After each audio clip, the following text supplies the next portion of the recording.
Ladies, we are here tonight on the show. All right, we are going to talk about the damn games from last night. Holy cow, man! The freaking Knicks and the Heat and the Lakers and Warriors, man. No Jimmy Butler tonight dealing with that ankle sprain. Like I had a feeling the ankle was going to swell up and he couldn't play tonight, man.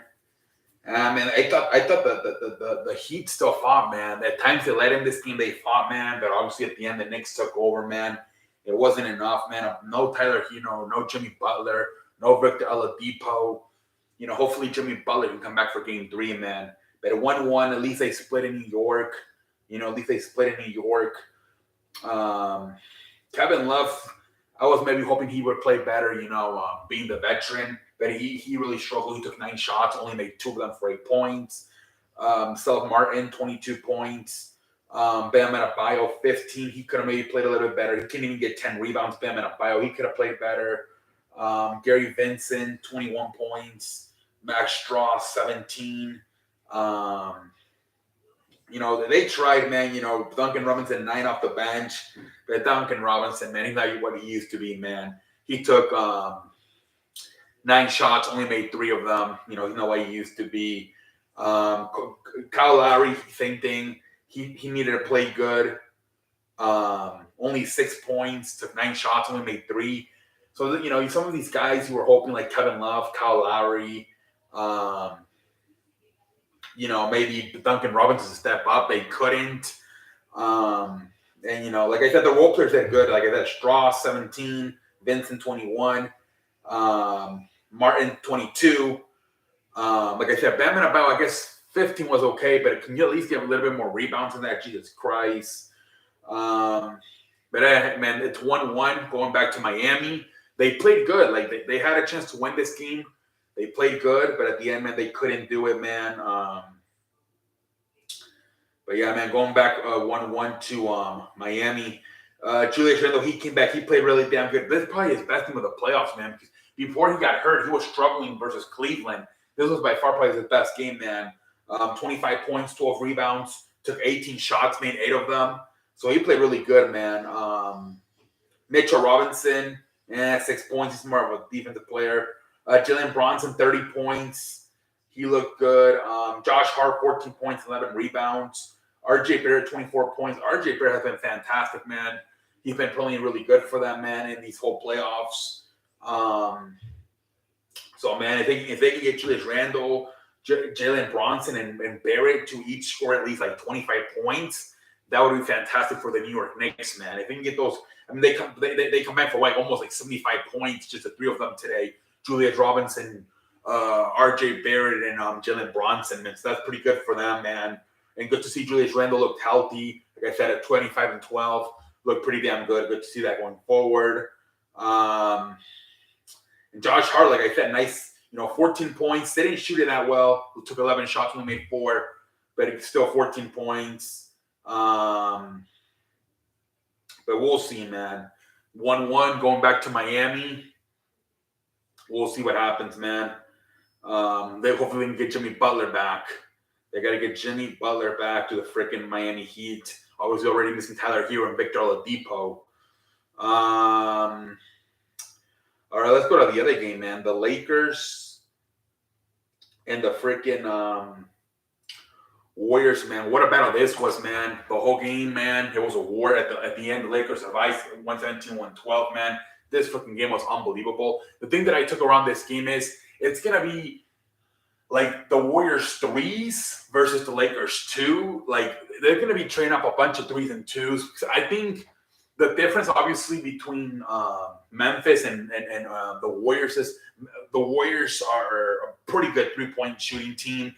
That was the thing with Memphis, right? They struggled shooting in that series, so the Lakers were just clogging up the paint, and they were not letting the Memphis get in the paint, right? They were just blocking all their shots. Where here, that can still happen, but the Warriors are a much better shooting team. So it's going to come down to that, because if who has more success, the Lakers, the Warriors with their threes, or the Lakers, the thing with the threes is as good as they are at shooting the threes, you can still go cold, right? Where the Lakers with the twos, even though 3 versus 2, obviously the 3, is more preferable. You get Anthony Davis or LeBron down in the post, you have a better chance of scoring a 2 than you making a 3, because of how cold and how you can get from the threes. And that's going to be the problem. If the Warriors go cold from 3, they're going to have the same problems as Memphis, where they're going to try to get in that paint, and Anthony Davis, LeBron James are going to be waiting to block the shots. That's what happened to Memphis, man. But I don't think that's going to happen to the Warriors, at least not as much, because they're a much better three-point shooting team. Now, they can't do nothing with Anthony Davis, 30 points, 23 rebounds.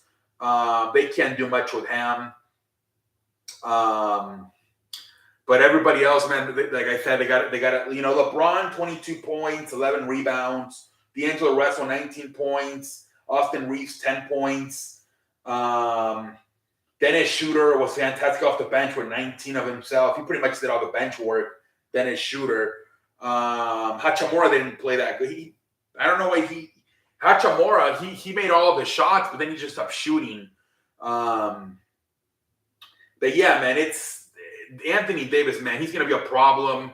They got to find a way to at least make it a little bit harder for Anthony Davis. But I don't know if they can do much there. LeBron James, I don't know. I mean, 22 points. He seems like he's in that 20 range right now. I don't know if that's, I would think he could eventually get to 30 if he wants to. But right now he seems to be more in that 22 range. But the big threat right now is Anthony Davis. The way he's able to rebound and the way he's able to attack on the post and score. Even defense, right? Block shots. That's the main problem for the Warriors, I feel. Anthony Davis more than anything. And then from, like I said, they got to make their threes on the offensive end, because otherwise you're going to have the same problem that Memphis has. You're going to try to get in the paint, and Anthony Davis, LeBron's going to be waiting for block your shots. So the Warriors have got to be making their three-pointers. But yeah, man, at least Jordan Poole had a good game, tonight, right? 21 points, took 7 shots, made 15 of them. I know he took that crazy 3 there at the end.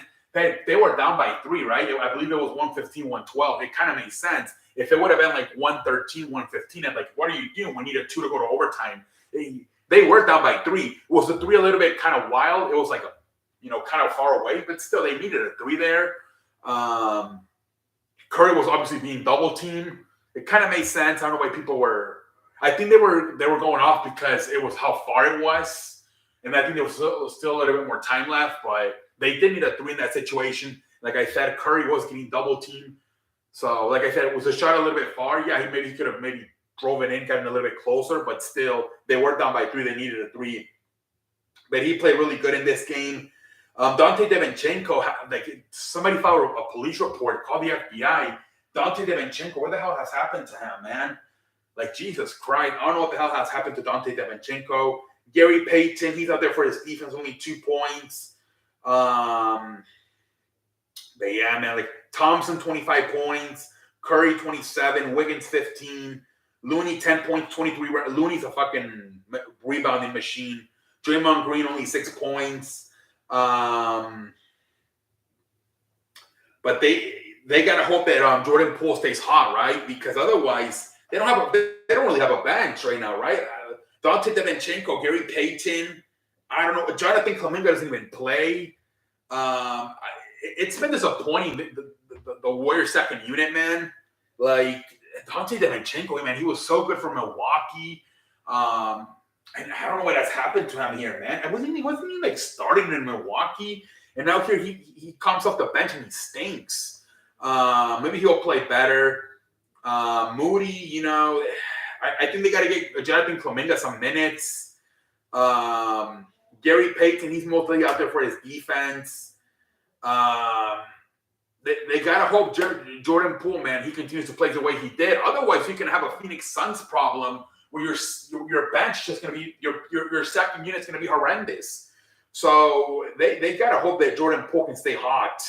And I think that's why after the game was over, Steve Kerr and Draymond Green were being positive and like not critiquing him for that shot he took at the end there, because they realize right now he's the only thing we're getting out of the bench. If we got to keep his confidence high, we're not going to fucking trash him after the game. So I think that was part of it too, because they realize we're not getting anything out of freaking Dante DiVincenzo, Gary Payton, Clemente. They're not even playing. They're not even giving him a chance. So they're like, we better keep this kid's confidence high. So I don't think that's why they were not critiquing him after the game. Like I said, Curry 27, Thompson 25. Wiggins may need to do a little bit more, 15 points. But again, he's mostly out there for his defense as well. Like Looney's out there for rebounding. Wiggins is out there for defense. Draymond Green is out there for defense. No, Wiggins can score too, right? He's capable of it. They're going to need more offense. But we'll see what happens. Right now, Klay Thompson, Curry. Outside of that, you got to hope Poole continues to step up. Maybe Wiggins gives you a little bit more. We'll see what happens. But until next time, holla.